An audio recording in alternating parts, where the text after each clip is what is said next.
Hey guys, and welcome back to the Renaissance Room podcast. And I'm going to try to do a very quick podcast, but honestly, I haven't been on here in so long and I miss you guys. Just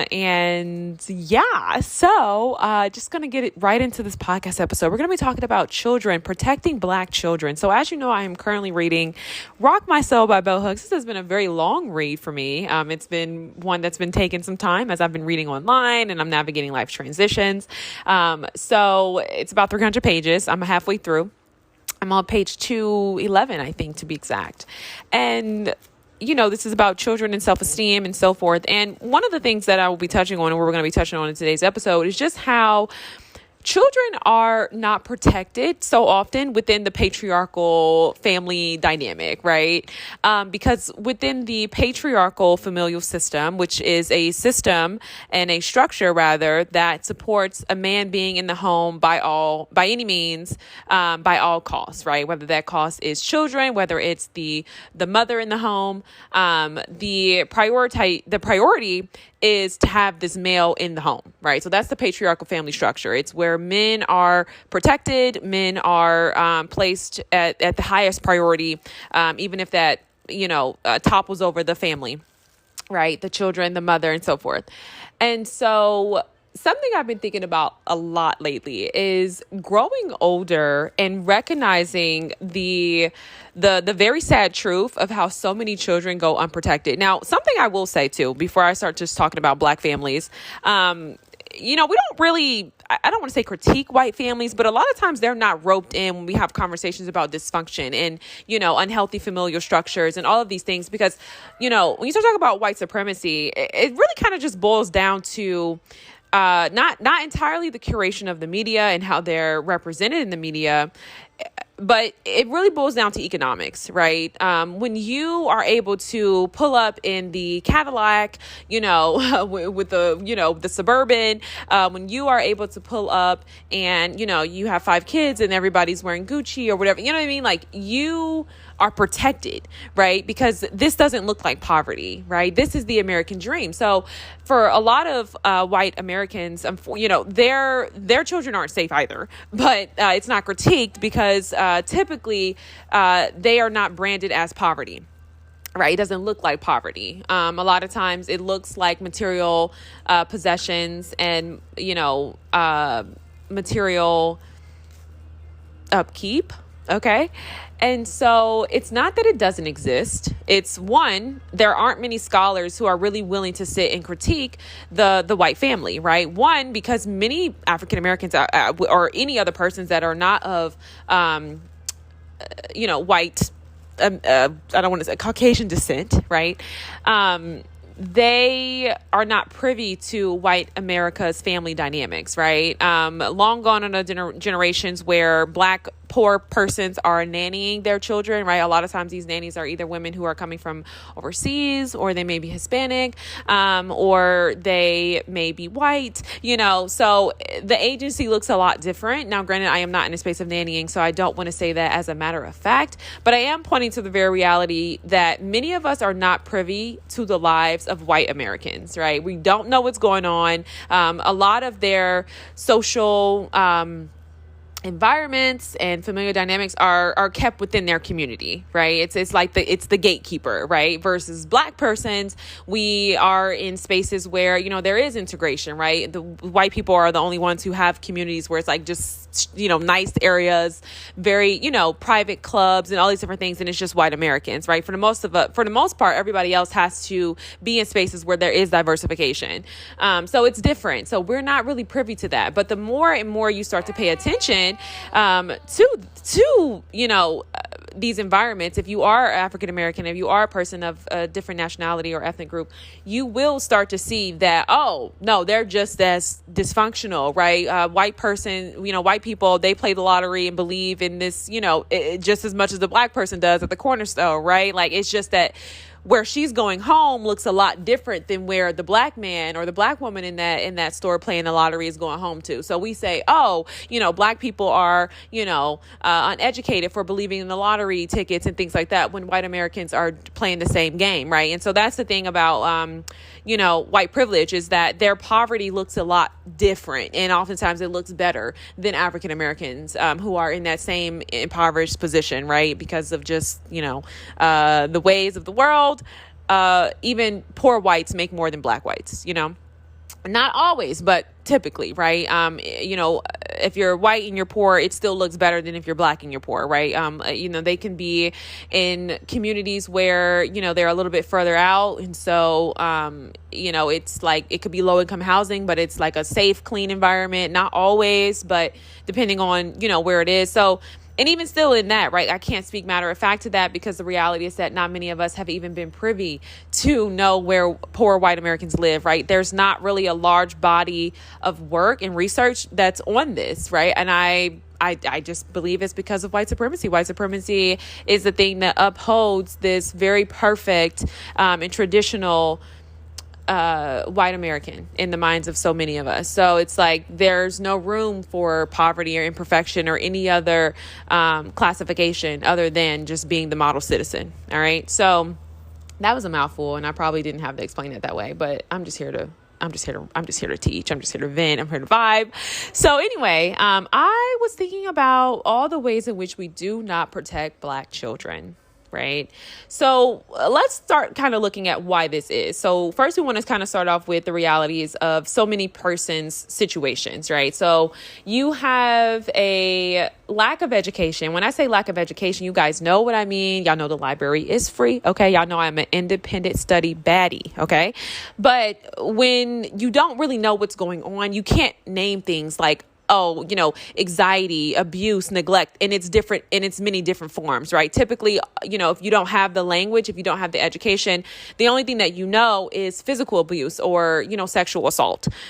So you can't name, different forms of abuse, right? And so when children start showing up differently, you don't know how to address that, right? There's no language to communicate what is taking place.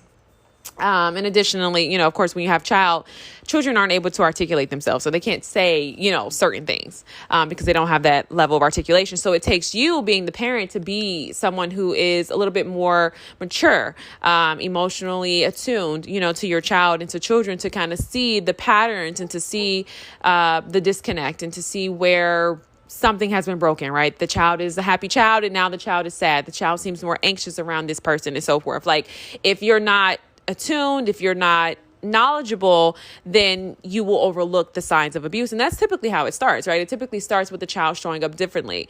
Now, I think the other dynamic is a lot of people are just in denial. I think denial, Bell Hooks talks about this in her book, post-slavery, post-traumatic stress disorder, all these different things that we have acquired just from being within the American country, being within America, we have very unhealthy and disassociating ways to cope with some very harsh realities and some unequal dynamics. And so denial is one of those, right? And so we can know something's going on with our child, but perhaps, this person who may watch our child is the only person who can watch our child, right? So a lot of times, you talk about this splitting, a lot of times for African American children and for African Americans who are the parents of these children have to undergo certain environments and abuse and things like that because there just really is no other way. I think to take a hard look at that would be to make some different choices that are a little bit more unfavorable. I think that it would require some level of action that I think for a lot of people they're not comfortable with. I think there's also this element too to where we kind of want to believe that people are safe, people are good. I know specifically in religious communities there's kind of like this continuum, where a lot of people believe that just because a couple is married, then they're happy and everything is like copacetic and, it's a safe space. But a lot of times these women are enduring so much abuse, and I personally believe that if if a husband will disrespect his wife, then he will mistreat girls, right? He will mistreat girls. He will, because that's just what it is, right? We look at it as women and we see, we like to disassociate. Yes. We like to disassociate. We say, well, this is a different dynamic. That's him and his wife, or that's him and his girlfriend. That's a completely different dynamic. No, it's not. You know what I mean? No, it's not. Like that is the dynamic. You know what I mean? And so you have to understand too, a lot of this kind of like sexist, woman-hating behavior that is prevalent within so many Black males, it trickles down into Black girls, right? And so then there's harm. Right. Then there's harm.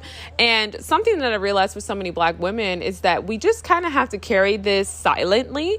We have to carry it silently because oftentimes the women who are in these relationships, and for a lot of women, to be honest, who are coupled with men, within that type of, trying to gain this nuclear, type of ideal, a lot of these women will, be co-conspirators in their daughter's abuse. A lot of these people will allow their children to be mistreated just to keep the man in the home. And that's the reality. That's literally the reality. And it's not just Black women, it's white women as well, And so where we are today, when we start talking about protecting children, I think the language is there. I think the education is there. I think people have the knowledge to be able to say, hey, listen, this is emotional abuse. That hurt. This person's verbally abusing you, right?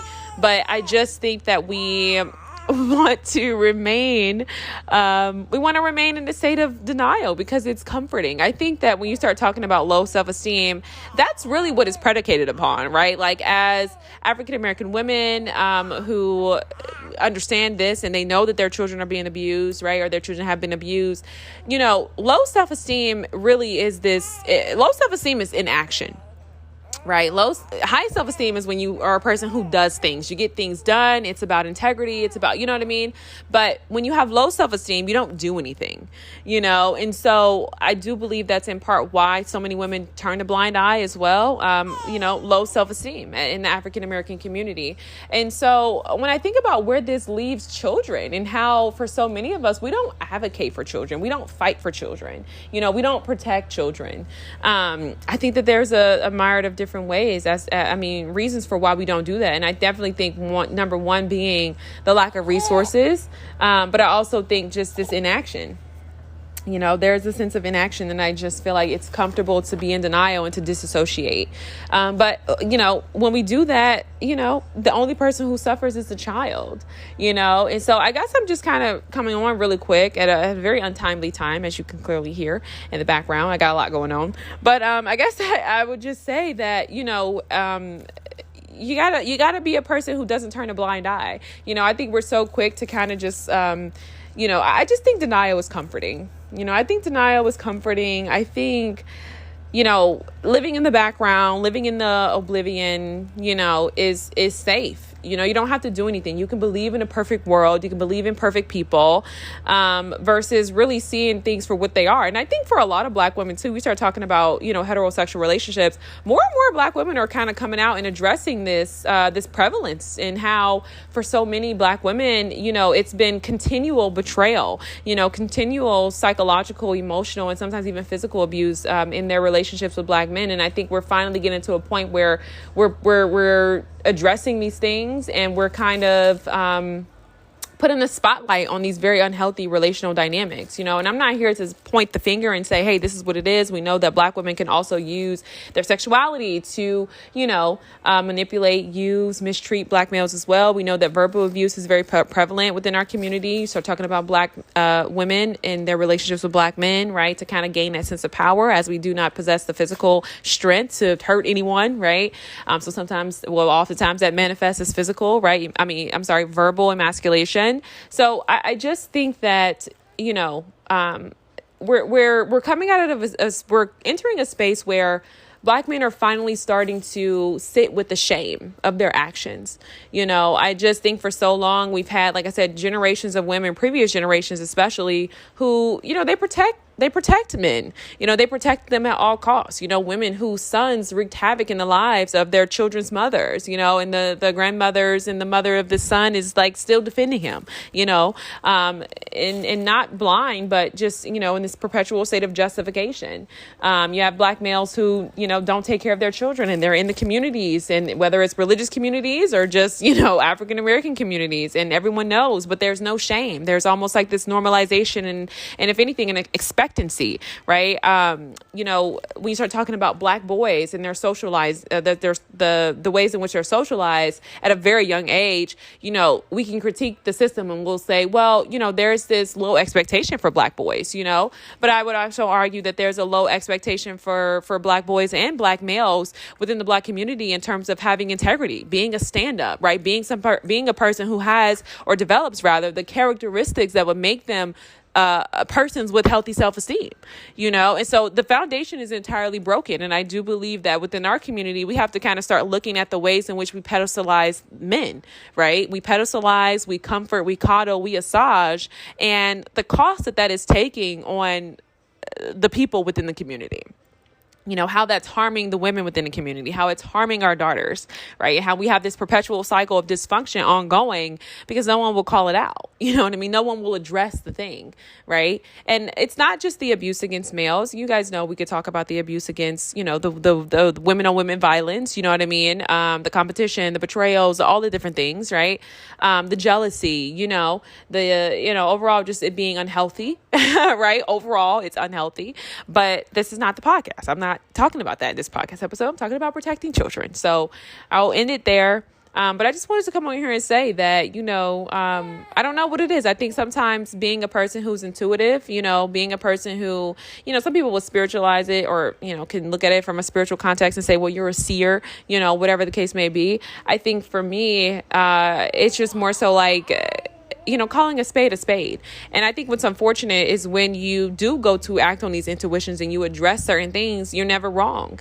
You know what I mean? You're never wrong. But it's almost like this journalistic thing it's kind of frightening because you're the only person who sees it, until it like blows up and then everybody sees it. You know what I mean? And you have to understand how incredibly isolating that can be, especially, if you're someone like me and you're hearing what I'm saying and you also have, or you've witnessed children who've been abused and you can't say anything because everybody else is kind of minimalizing it or whatever the case may be, and so it's really unfortunate. I think that this is very prevalent. It's very common. I think that children need safe spaces. I think children need safe spaces. I think children need people who are going to advocate for them, so if you're a teacher, if you're a relative, if you're a parent, advocate for your children.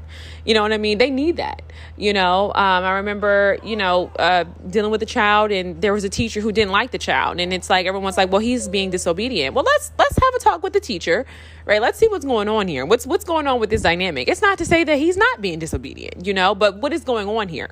You know what I mean? You got to understand too, right now, especially we start talking about public schooling, which I wouldn't even say public schooling because bullying take place in every grade of every, within every institution, private or public. So bullying is just, is all around. But I think even in terms of bullying, teachers sit around and watch children be bullied, mercilessly, you know what I mean? And they don't do anything. They don't say anything, and so then when things take place, it's like, oh, you know what I mean? But, I would even say with teachers, right? Any person who's in the presence of children, you have a responsibility, right? You have a responsibility. And whether you want to admit that or not, your responsibility is to protect the child, right?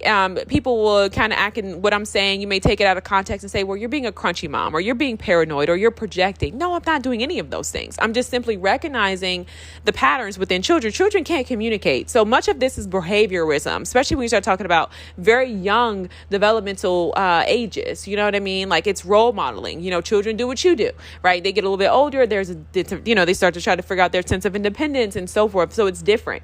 But I think when you start talking about poverty and how poor children are raised versus children from middle class families, right? So for example, children from middle class families have more of it's called cultivated parenting. Essentially, I think that's what's called cultivating parenting, cultivated concentration. I think that's what it is. Versus poor families, they have a natural development type of parenting style. So with the cultivated concentration, these are parents who are active in their children's lives, right? So they put their children into programs, right? They keep them, we would say typically, within the Black community, keep them out of the streets, right? They're in baseball, they have math practice after this, they go to their math tutor, then they're in the baseball, and then they come home and so forth. You know what I mean? Like, you're active, you're engaging, you know what I mean? Like, you're a willful participant, and you're the front line defense for your child, and you're advocating for your child, and you're ensuring that your child has a bright future by putting them in enriching programs. And honestly, that's such a simple thing to do, right? We know that even in lower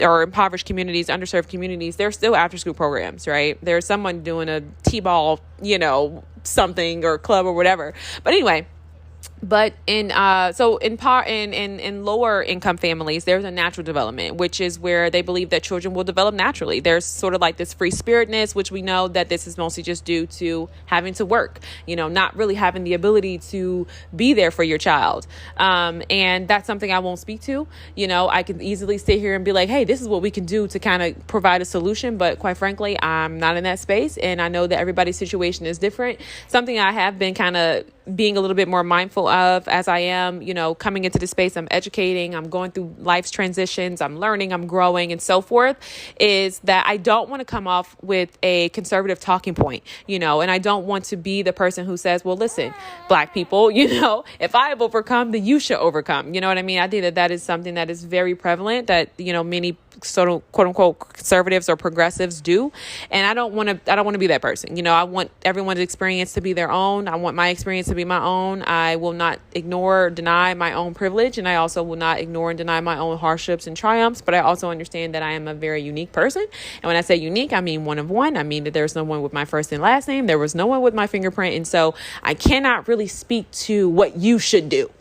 You know what I mean? Or what you could do in your particular situation with your specific set of abilities, with your specific set of understanding, with your very unique learning style, and so forth. And so I want to be very mindful when I do share certain tips and solutions and things like that to come from a sense of practicality, but also with a sense of humility. So that was a bit long-winded, but I just want to be clear.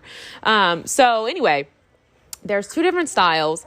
And obviously, I learned this very early on. I said, oh, my God, with bullying, I said children won't get bullied if you show up for your kids. I would look at people whose parents were there day one. I'm talking mama's the chaperone. Mama's there picking up, dropping off, saying hello to the teachers, saying hello to the kids. You know what I mean? Like completely different social experience versus the child whose mother is never around and whose father you don't know, you know what I mean? Who doesn't speak to the teachers, who doesn't come and show up even when they have the availability, right? That child, is the one who teachers are going to say, well, he's getting bullied. They're kind of going to shy away, right? Because there's little investment in this child. And so it's serious. I'm on here advocating because this is serious. You know what I mean? It's people treat your child how you treat your child. If you treat your child like they're a burden to be pawned off, or, you don't have the time or whatever, because here's the thing, you could be busy, you could be stressed out. And again, I'm not trying to provide a solution. I'm just saying something that I think it might be a little curt, but honest,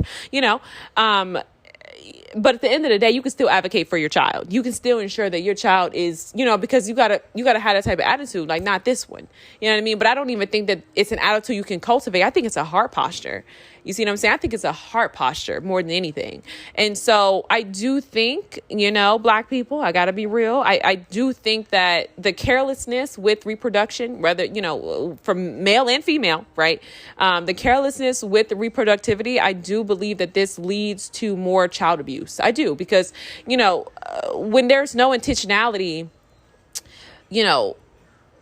something as life altering as a child, and the development of a child and then what the child requires, it becomes more of a burden than something to steward, it becomes more of a burden than a blessing, and I believe that without that level of, without that intentionality, I absolutely believe that that's why so many Black children are kind of just discarded and tossed to the side and left to someone else to carry. And you know what I mean? Because they weren't wanted. You see what I'm saying? They weren't intentionally put here to say, hey, listen, you know what I mean? Of course, we're all here by God's design, but I'm just talking about the process of reproductivity, and that's just that's a sad truth, but that's the real truth, And so, you gotta be mindful with that. But at the end of the day, I just want to kind of let you guys know what we're up against, what I'm seeing. I kind of want to just give language to a thing and speak about it because I think it's important. I think it's important. And of course, somebody who is protective and someone who's present, you are going to get a side eye. It's no different than being the black person who's joyous, being the black person who is, grateful and who kind of carries a sense of lightness about them. Bell Hooks talked about this. She said that people thought that she was not from America, because she was soft spoken, because to be a black woman is to be angry.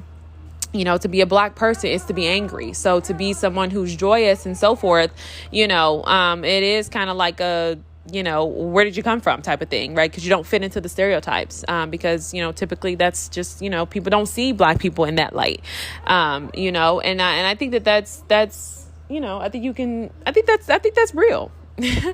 I think that's real. And so I think when you talk about protecting black children and you are someone who's really about that action, oh yeah, I definitely think that too comes with a little bit of apprehension. People are going to look at you like, oh, you're doing too much, because for so long, all they know is people who do the least, if anything at all, and so children need protection. I like to think that that's the root of it. You start talking about community. Hey, that's where it starts. That's where it starts. These children grow up to be adults, and they enter into communities. And hey, whether things have been addressed, transmuted, transformed, and, for the better, or these things are just going to be projected onto the rest of those within the community, right? And so that's where you kind of have the continuation of abuse. And so I think it's just important to just kind of take note, like I said, it's all in the behavior, it's all in the temperament. But I think you got to be ready to take action, when you sense something. I don't think that everything always has to be drastic. No, I think you can absolutely be an observer. But I do think there gets to a point where we have to kind of start addressing how our own discomfort and dissociation has led us to denial, which has led to harm within the children in our lives. And that's very costly. That's very costly. So I'm going to go ahead and end. I know this podcast was loud. I know my daughter had some things to say, so I'm sorry. But I just want to go ahead and wrap up and just say that, it's our responsibility to protect children, period. Children don't have the tools, the resources, the skills, or the defense to, stick up and advocate for themselves. They don't have the language, so you got to pay attention. Pay attention. And, I know we talk so much about the village and things like that. I don't think this is just a lack of village for black communities. That's just overall in general. Right. I know right now in my city, it's $220,000. Yeah. 220. I think it was actually 220,500. I'm sorry. Yeah. $220,563 I believe that was a year to have a family of 4, versus a single person to live comfortably. I think they said it was $84,000. So, we're kind of just living in at a day and age where things have shifted. I know we talk about grandmama and them like that, but at the end of the day, back in the day, you could buy a house for like 19 grand. You know what I mean? A big one at that, 25 grand, 250,000, So I just feel like where we are today is we're no longer in that space. I don't think that that's a communal thing. I think it's a societal shift, because, at this point, we're not making enough, right? You got to understand that it's not just enough to say we're not making enough. These jobs aren't paying enough. You have to take it back to the basics, right? So the American way is through the institutional educational system, right? And so when people are not going through that system, when people have forged careers and life paths that did not necessarily warrant that, traditional American path, then when that no longer works, when that dries up, when that, business that they were able to sustain for the 65,000 or whatever, when that's no longer enough because the market changes, because there's a shift economically, then a lot of people are going to suffer. And now you have the institution, but the institution is saying, hey, listen, the price just went up.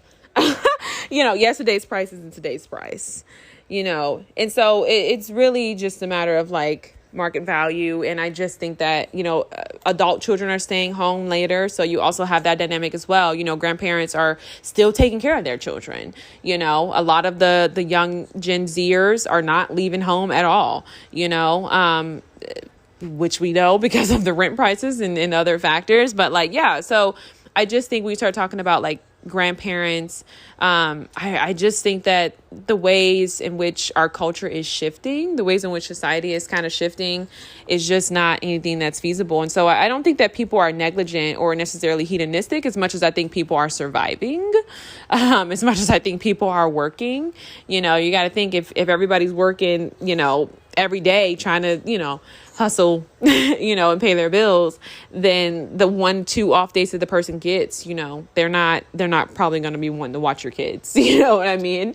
So I think that's also something to kind of consider as well, which, as I go ahead and wrap up this podcast, might actually be good for children, right? Perhaps maybe the children can be at home with the parents and, maybe it'll work out, I don't know.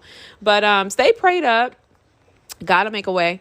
And protect your children, protect the children, because at the end of the day, children grow up to be adults and, they're kids, they're kids at the end of the day, so protect your children. It's all in a temperament. It's all behavioral at the very early stages where they cannot advocate for themselves. Peace.